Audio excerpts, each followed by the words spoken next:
Hello મિત્રો, જય શ્રી કૃષ્ણ. મારી હોમ કુકિંગ રસોઈની ચેનલમાં તમારું સ્વાગત છે. આજે હું એકદમ ટેસ્ટમાં બેસ્ટ એવું રેસ્ટોરન્ટ સ્ટાઇલ પાલક પનીરની સબ્જીની રેસીપી શેર કરવાની છું. આ પાલક પનીરમાં લસણ વધારે નાખવામાં આવતા હોવાથી તેને લસુની પાલક પનીર પણ કહેવામાં આવે છે.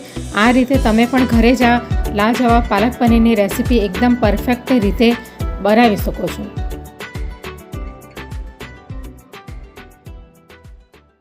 તો આજે હું હોટલ અને રેસ્ટોરન્ટ જેવું પાલક પનીરનું શાક બનાવવાની છું.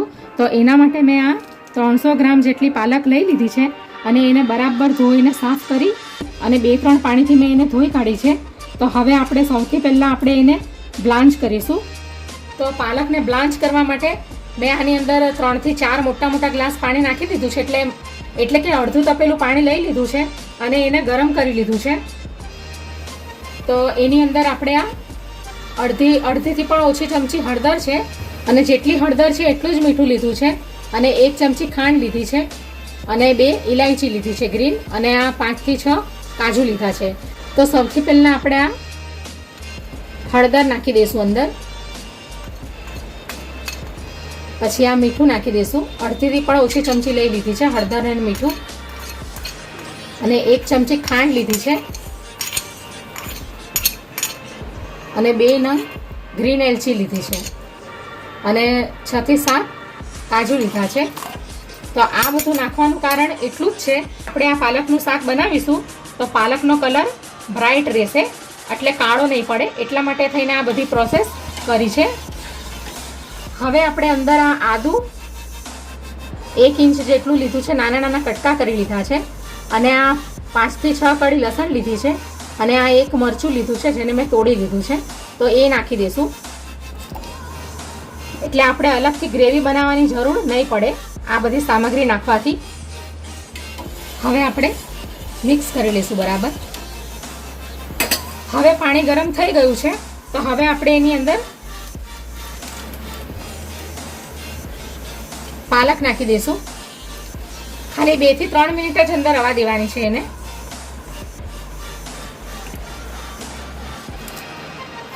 તો હવે અંદર પાલક નાખી દીધી છે બધી. આપણે પાલકને અંદર 2 થી 3 મિનિટ જ રવા દઈશું, વધારે બ્લાન્ચ નથી કરવાની એને. હવે 2 થી 3 મિનિટ થઈ ગઈ છે તો હવે આપણે ગેસને બંધ કરી દઈશું. હવે આ મેં ઠંડુ પાણી લઈ લીધું છે, બરફનું પાણી. હવે જે આપણે આ પાલકની ભાજીને બ્લાન્ચ કરી છે ગરમ પાણીમાં, એને હવે આપણે ઠંડા પાણીમાં નાખી દઈશું. આ એકદમ ઠંડુ પાણી લીધું છે મેં બરફનું. આ પ્રોસેસ કરવાથી પણ એનો કલર જળવાઈ રહેશે. હવે આપણે આ પાલકની ભાજીને મિક્સીમાં ગ્રાઇન્ડ કરી લઈશું. તો આદુ, મરચાં, લસણ અને કાજુ નાખવાથી આપણે અલગથી એની ગ્રેવી તૈયાર નહીં કરવી પડે અને એનો ફ્લેવર પણ સરસ આવશે. હવે આપણે મિક્સીમાં ગ્રાઇન્ડ કરી લઈશું. તો પાલક પીસાઈ ગઈ છે બરાબર. તો પાલકને પીસી લીધી છે બરાબર અને કલર તમે જોઈ શકો છો કે એકદમ ગ્રીન આવ્યો છે. હવે આપણે પાલક પનીર બનાવવાની તૈયારી કરીએ. તો કઢાઈ મેં ગેસ ઉપર મૂકી દીધી છે અને આપણે 1 મોટા ચમચા જેટલું ઓઇલ લઈ લઈશું અંદર. તેલ ગરમ થાય એટલે આપણે એની અંદર અડધી ચમચી જીરું નાખી દઈશું. અડધી ચમચી આપણે અંદર હિંગ નાખીશું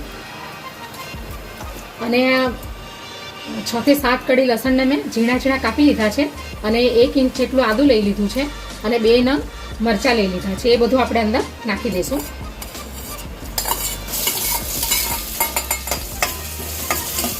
બરાબર શેકી લેશું.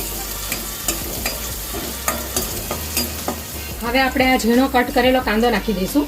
1 મીડિયમ સાઇઝનો કાંદો લઈ લીધો છે. હવે આપણે કાંદાને પણ બરાબર સાતડી લઈશું.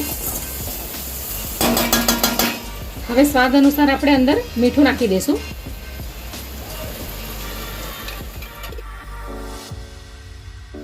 હવે આપણે એની અંદર પાવડર ફોર્મમાં મસાલા નાખી દઈશું. તો અડધી ચમચી મેં કાશ્મીરી લાલ મરચું લીધું છે. આપણે વધારે નથી લેવાનું કારણ કે આપણે પાલક પનીરનો કલર ગ્રીન રવા દેવાનો છે. થોડીક 2 પિંચ જેટલી હળદર લીધી છે. 1 આખી ચમચી ભરીને ધાણા જીરું લીધું છે અડધી ચમચી જેટલો આપણે ગરમ મસાલો લીધો છે, એ પણ નાખી દઈશું અંદર. હવે મિક્સ કરી લઈશું બરાબર. એક ચૂટકી જેટલી આપણે કસૂરી મેથી નાખી દઈશું, આનાથી ફ્લેવર સરસ આવશે.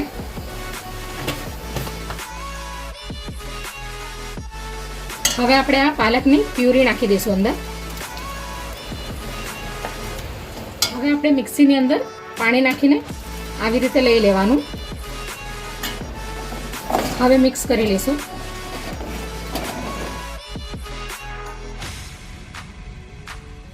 હવે આ 200 ગ્રામ જેટલું મેં પનીર લઈ લીધું છે, એ આપણે અંદર નાખી દઈશું. તમારે આ પનીરને સેલો ફ્રાય કરીને નાખવું હોય તો તમે નાખી શકો, અને એમ પણ નાખવું હોય તો નાખી શકાય. હવે આપણે એને મિક્સ કરી લઈશું.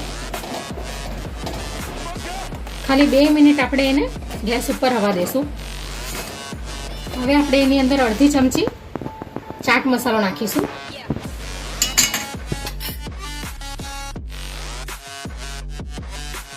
હવે આપણે આ ઘરની બનેલી ફ્રેશ ક્રીમ નાખી દઈશું અંદર, 2 ચમચી જેટલી.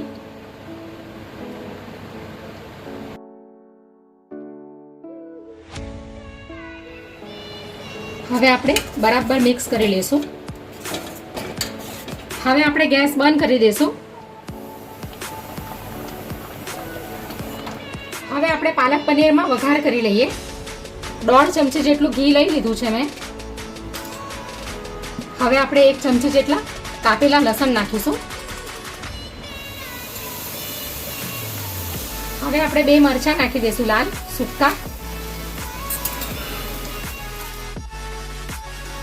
અને 1 ચૂટકી જેટલી કાશ્મીરી લાલ મરચું નાખી દઈશું. હવે આપણે ગેસ બંધ કરી દઈશું. હવે આપણે પાલક પનીર પર વઘાર કરી દઈશું. તો હવે આપણું પાલક પનીર રેડી થઈ ગયું છે, અને કલર પણ એનો ગ્રીન બ્રાઇટ જ રહ્યો છે. તો આપણું પાલક પનીર રેડી થઈ ગયું છે. તો હવે આપણે એને બાઉલમાં કાઢી લઈએ.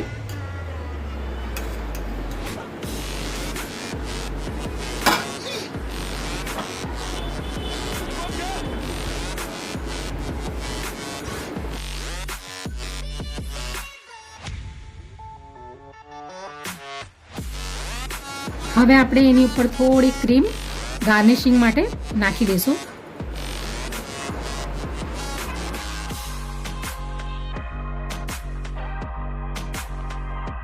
તો તૈયાર છે એકદમ રેસ્ટોરન્ટ અને ધાબા સ્ટાઇલ પાલક પનીર, અને એને લસુની પાલક પનીર પણ કહેવામાં આવે છે.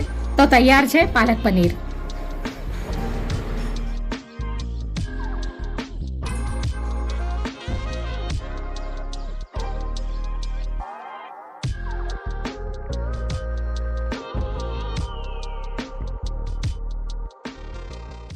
Audio Jungle.